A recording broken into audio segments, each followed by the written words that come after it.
আজ আমরা আত্মপরিচয় জানি না, আত্মসম্মান চিনি না। চেহারায়, সুরতে, লেবাসে, চলনে বলনে একজন বয়স্ক বাবা বলেন, আপনি বছরের পর বছর প্রকাশ্যে দিবালোকে বিড়ি সিগারেট খান, আপনি আপনাকে কি বুঝাইতে চান? ইমানদার? ইমানদার এত ফালতু লোক হয়?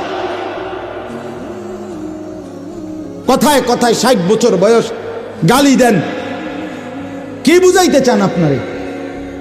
আপনাদের যাদের দাড়ি নাই চেহারায়, আপনারা নিজেদেরকে কি পরিচয় দিতে চান বলেন? মেয়ে এখন দাঁড়ায় বলেন, কি বুঝাইতে চান নিজেকে?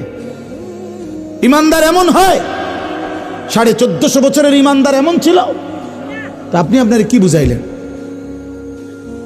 কি বুঝাইলেন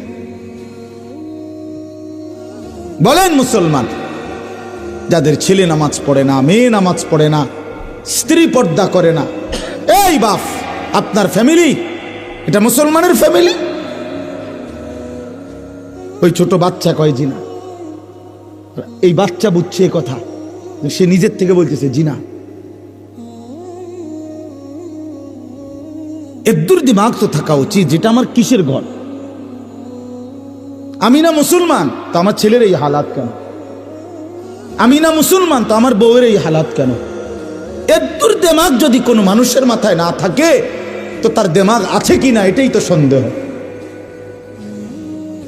তার মাথায় কোনো ঘিলু আছে কিনা এটাই তো সন্দেহ। বাবা, ইনসাফের সাথে ভাবেন। শেষ পর্যন্ত দুনিয়া, মনে রাখেন, তাফসীরে মাআরিফুল কোরআনে লিখছে, দুনিয়া যদি জিতেও যাও তাইলেও মরে যাবা, দুনিয়া যদি হেরেও যাও তাইলেও মরে যাবা। দুনিয়া জিতলেও টিকতা না, দুনিয়া হারলেও ঠিক। 50 বছর লাগাইয়া সুদ, ঘুষ, মিথ্যা, চুরি, ডাকাতি, ওজনে কম দিয়া দুনিয়া যদি সব গুছান, তারপরও একদিন মরে যাবেন। আর যদি কিছুই করতে পাইলেন না, দুনিয়া অর্জন করতে পারলেন না, তবুও মরে যাবেন। দুনিয়ায় সফল ব্যক্তিও মরে যায়, দুনিয়ায় ব্যর্থ ব্যক্তিও মরে যায়। দুনিয়া ইমানদারকেও ছেড়ে দিতে হয়, দুনিয়া কাফেরকেও ছেড়ে দিতে হয়। এজন্য আল্লাহ কোরআনে বলছে, ওয়াফি যালিকা ফালিয়াতানাফাসিল মুতানাফিসুন। আমার বান্দা, যদি প্রতিযোগিতা করতে হয় তো জান্নাতের জন্য প্রতিযোগিতা করো, আখিরাতের প্রতিযোগিতা করো। ওয়াফি যালিকা ফালিয়াতানাফাসিল মুতানাফিসুন। আল্লাহ বলছে, লিমিসলি হাদা ফালিয়ামালিল আমিলুন। আমার বান্দা, যদি কর্মই করতে হয়, মেহনতই করতে হয়, তো এই জান্নাতের জন্য আমল করো, মেহনত করো, কর্ম করো। কষ্টই যদি করতে হয়, আরেকটু কষ্ট আখিরাতের জন্য করো,